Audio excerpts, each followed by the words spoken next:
Have you ever noticed what happens when you simply become unavailable? When you stop responding immediately to every text message? When you decline that social invitation without an elaborate explanation? When you choose silence over the compulsive need to fill every moment with activity and engagement? There is something profoundly revealing about what emerges from the shadows when you withdraw your constant availability from the world. It is in these moments of intentional absence that you begin to see the invisible threads that have been pulling at your consciousness, the subtle manipulations that have shaped your daily existence without your conscious awareness. The modern world has created an intricate web of dependencies that masquerade as normal social functioning. We have been conditioned to believe that being constantly accessible, perpetually responsive, and endlessly accommodating is not just polite behavior, but a moral imperative. Yet when you step back from this relentless dance of availability, when you create space between stimulus and response, something extraordinary happens. The masks begin to fall away, both from yourself and from those around you. You start to see who truly respects your autonomy and who has been feeding off your compliance like emotional parasites. Think of a spider web glistening with morning dew. Each strand appears delicate, almost invisible, yet together, they form a structure capable of trapping creatures many times larger than the spider itself. Your availability, your constant responsiveness, your willingness to be interrupted and redirected at any moment, these have become the silken strands of your own imprisonment. But unlike the fly caught in the web, you have woven these bonds yourself, thread by thread, yes by yes, accommodation by accommodation.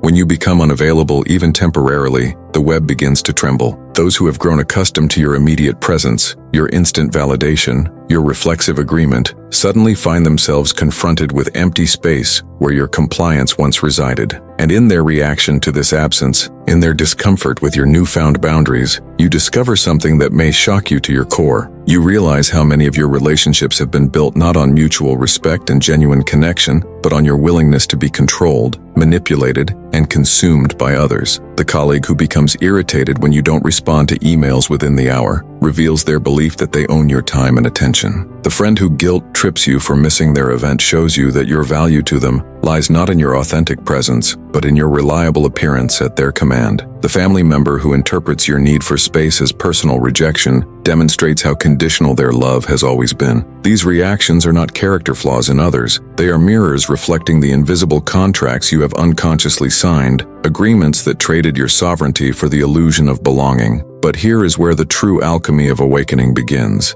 As uncomfortable as these revelations may be, they are also profoundly liberating. For perhaps the first time in your life, you are seeing clearly the difference between those who love you for who you are and those who love you for what you do for them. You are distinguishing between relationships built on genuine affection and those constructed on patterns of dependency and control. This clarity, though painful, is the foundation upon which authentic freedom is built. I want to pause for a moment and ask you directly, when was the last time you became truly unavailable? And what did you discover about the people in your life? That moment when you stopped being the person who always says yes, who always accommodates, who always puts others' needs before your own. What emerged from the silence? What reactions did you witness that surprised you or made you see familiar relationships in an entirely new light? I know this territory can feel treacherous and lonely. When you begin to establish boundaries, when you start honoring your own rhythms and needs, you may find that some people respond with confusion, anger, or even abandonment. The part of you that has been conditioned to be agreeable, to maintain harmony at any cost, will whisper that you are being selfish, that you are damaging precious connections, that you should return to the familiar patterns of availability and compliance. But I want you to know that what you are experiencing is not selfishness. It is the emergence of your authentic self. Your willingness to become unavailable when needed is not cruelty, it is self-preservation. And the discomfort others feel when confronted with your boundaries is not your responsibility to manage or fix. By sharing your experience in the comments below, you not only validate your own journey towards sovereignty, but you also offer courage to someone else who may be struggling to understand why establishing boundaries feels so difficult and guilt-inducing. You can simply copy this phrase and complete it. When I became unavailable, I discovered that, by doing this, you create a map for others who are navigating this same territory, showing them that they are not alone in their discoveries about the hidden dynamics of control and dependency that permeate so many human relationships. Your honesty about what you have learned might be exactly what someone else needs to hear to give themselves permission to examine their own patterns of over-availability and people-pleasing. This invisible community of people, learning to honor their own boundaries, learning to distinguish between authentic connection and subtle manipulation, grows stronger every time we share our experiences with courage and vulnerability. Like lanterns in the darkness, our individual journeys toward freedom illuminate the path for others who are ready to question the unexamined assumptions about how relationships should function.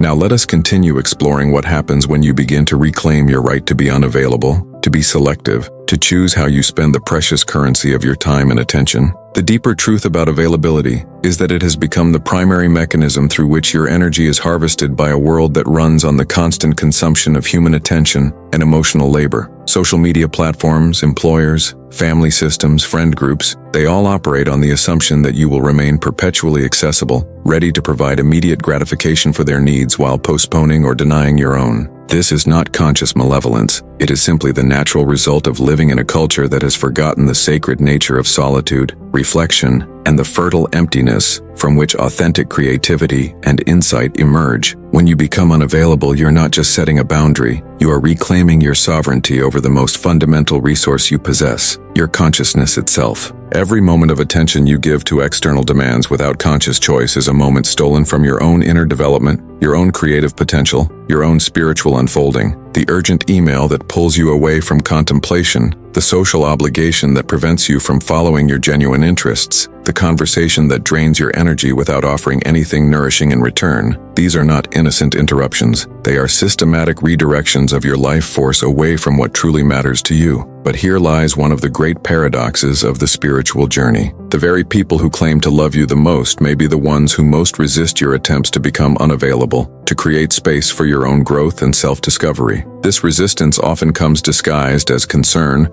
worry, or hurt feelings, but beneath these emotions lies something more primal: the fear of losing access to your energy, your validation, your consistent presence in their emotional landscape. They have grown dependent on your availability not because they are evil or manipulative, but because dependency has been normalized as the foundation of relationships in our culture. Understanding this paradox allows you to approach the reactions of others with compassion while maintaining your commitment to your own boundaries. You begin to see that their discomfort with your unavailability is often a reflection of their own disconnection from their inner resources, their own inability to sit comfortably with solitude and self-sufficiency. Your modeling of healthy boundaries may actually be a gift to them, an invitation to examine their own patterns of dependency and external validation seeking, even if they cannot recognize it as such in the moment. The path of becoming selectively unavailable reveals another layer of truth about control and freedom. You discover that much of what you believed was your personality was actually a collection of adaptive strategies designed to maintain approval and avoid conflict. The part of you that always says yes, that always accommodates, that never wants to disappoint anyone, this is not your true nature. It is a survival mechanism that developed in response to early experiences of conditional love and acceptance. As you begin to exercise your right to be unavailable, you may encounter intense internal resistance. Guilt, anxiety, fear of abandonment, these emotions will arise like guardians at the threshold of your liberation, testing your commitment to your own sovereignty. This is where the real work begins, not just in managing the external reactions of others, but in confronting the internalized voices that have convinced you that your worth depends on your usefulness, your lovability depends on your compliance, your safety depends on your availability. Each time you choose to be unavailable in service of your own well-being, each time you honor your own rhythms and needs despite external pressure to conform, you are engaging in a profound act of self-love and spiritual rebellion. You are declaring that your consciousness, your energy, your time are not commodities to be consumed by anyone who demands access to them. You are asserting your fundamental right to exist for your own sake, to pursue your own interests, to follow your own inner guidance without requiring permission or approval from others. This is not a path of isolation or disconnection from meaningful relationships. Rather, it is a path that leads to more authentic, more balanced, more mutually respectful connections with others. When you are no longer available out of fear, guilt, or compulsion, your availability becomes a genuine gift, freely given rather than unconsciously extracted. The people who remain in your life after you establish healthy boundaries are those who value your authentic presence rather than your convenient compliance. The liberation that comes from becoming unavailable also reveals the profound difference between loneliness and solitude. Loneliness is the painful feeling of disconnection that arises when you are surrounded by people who do not truly see you. who relate to you only as a function rather than as a complete human being. Solitude, by contrast, is the peaceful state of being alone with yourself, connected to your own inner wisdom, your own creative potential, your own spiritual depths. When you are constantly available to others, you may find yourself surrounded by people yet feeling profoundly lonely because you have lost touch with yourself in the endless process of meeting external demands. But when you create space for unavailability, when you protect time for solitude and reflection, you begin to discover the vast richness of your own inner landscape. You realize that the most important relationship you can cultivate is the one with yourself, and that from this foundation of self-knowledge and self-acceptance, all other relationships naturally become more authentic and fulfilling. The practice of becoming unavailable also reveals how much of your life has been lived in reaction rather than creation. When you are constantly responding to the needs and demands of others, you have little energy left for pursuing your own visions, your own creative projects, your own spiritual practices. Your life becomes a series of responses to external stimuli, rather than a conscious creation arising from your deepest values and aspirations. As you reclaim your right to be unavailable, you create space for what wants to emerge from within you. The book that wants to be written, the art that wants to be created, the spiritual practices that call to you, the dreams that have been waiting patiently in the background of your consciousness. All of these begin to have room to breathe and grow when you stop filling every moment with external obligations and social demands. This shift from reaction to creation is perhaps one of the most profound transformations available to human consciousness. It represents a movement from living as an effect of external forces to living as a cause, a creative force in your own right. When you protect your unavailability, you protect the sacred space from which authentic action arises, the fertile void from which new possibilities are born. Yet, even as you embrace the freedom that comes from selective unavailability, you may encounter a more subtle form of control, the voice within that judges your choices, that compares you to others who seem more social, more accommodating, more traditionally successful. This internal critic often carries the voices of past authority figures, family members, or cultural conditioning that taught you to value external approval above your own inner knowing. Recognizing these internalized patterns of control is perhaps the deepest work of liberation. You begin to understand that true freedom is not just about establishing boundaries with others, but about freeing yourself from the internal tyrant that has been governing your choices through fear, shame, and the endless pursuit of external validation. This inner work requires tremendous compassion for yourself, as you gently but firmly question the beliefs and assumptions that have been driving your behavior below the level of conscious awareness. The journey of becoming appropriately unavailable ultimately leads to a profound recognition of your own wholeness and sufficiency.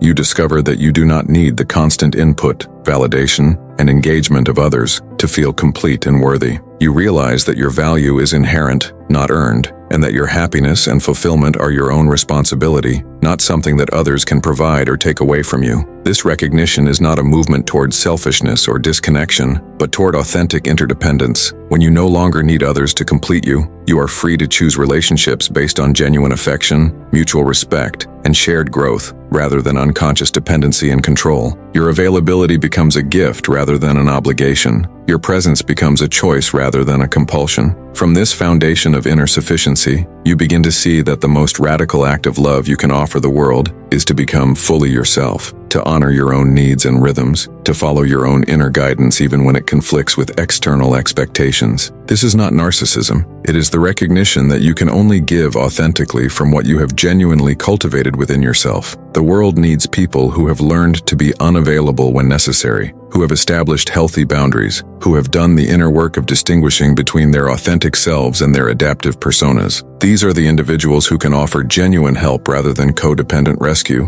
who can provide real support rather than enabling dysfunction, who can love others without losing themselves in the process. As you continue on this path of conscious unavailability, you may find that your relationships naturally reorganize themselves around new principles of mutual respect and authentic connection. Some people may fall away, unable to relate to you when you are no longer constantly available for their emotional needs. Others may be drawn to you precisely because of your clarity, your boundaries, your evident self-respect, and inner strength. This natural selection of relationships based on authenticity rather than convenience is one of the most beautiful aspects of learning to be appropriately unavailable. You begin to attract and maintain connections with people who celebrate your growth rather than resist it, who support your boundaries rather than constantly test them, who value your authentic presence rather than your convenient compliance. Trust the process of becoming unavailable when your inner wisdom calls for it. Trust that the people who truly belong in your life will respect and support your need for space, solitude, and self-care. Trust that by honoring your own boundaries, you are modeling healthy relationship dynamics for everyone around you, even if they cannot appreciate it in the moment. What emerges from this practice is not isolation, but a deeper, more authentic form of connection, both with yourself and with others. You discover that true intimacy is possible only when both people are whole unto themselves, when both are choosing to be present rather than being compelled by need, fear, or habit. You realize that love flourishes in the space between autonomous beings, not in the merger of incomplete halves. The wisdom that comes from learning when to be unavailable becomes a compass for navigating all of your relationships, helping you distinguish between healthy interdependence and unhealthy codependence, between authentic love and emotional manipulation, between genuine connection and unconscious control. This discernment is one of the most valuable skills you can develop in your journey toward freedom and authentic living. And when you finally understand that your availability is a sacred gift to be offered consciously rather than a commodity to be consumed unconsciously, you realize that you have always been free to choose when, how, and to whom you offer your presence. The recognition of this choice and the courage to exercise it wisely becomes the foundation of a life lived in alignment with your deepest values and highest aspirations. If these reflections on the profound revelations that emerge when you become unavailable have touched something within you, know that you are not alone on this journey of reclaiming your sovereignty. The path of establishing healthy boundaries and honoring your own rhythms can feel challenging when you are surrounded by people who have grown comfortable with your constant accessibility. It is precisely for this reason that we have created this space, this sanctuary for those who are learning to distinguish between authentic connection and unconscious control. By subscribing to the channel, you become part of a community of individuals who understand that true freedom begins with the courage to become unavailable when your inner wisdom calls for it. Each new exploration we share is like a beacon illuminating another aspect of the invisible dynamics that shape our relationships, offering new perspectives on how to navigate the subtle territories of influence, dependency, and authentic love. We are not here to encourage isolation or disconnection from meaningful relationships. We are here to explore together how to create connections that honor the autonomy and inner life of each person involved, how to love without losing yourself, how to be present without being consumed. We recognize both the necessity and the difficulty of establishing boundaries in a world that profits from your constant availability. If you have ever felt guilty for saying no, if you have struggled with the difference between selfishness and self-care, if you are learning to navigate the complex dynamics of control and freedom in your relationships, this channel offers ongoing support for your journey. Subscribe and allow yourself to be nourished by explorations that validate your experience while offering practical wisdom for living more authentically. Together, we form a network of conscious individuals who are choosing to live by choice rather than compulsion, who are creating relationships based on mutual respect rather than unconscious dependency. A simple click on the subscription button is a quiet affirmation that says, I too am learning to honor my own boundaries. I too am discovering what it means to be truly free. And that recognition, in a world that often confuses love with control and connection with consumption, is a precious gift we offer to each other.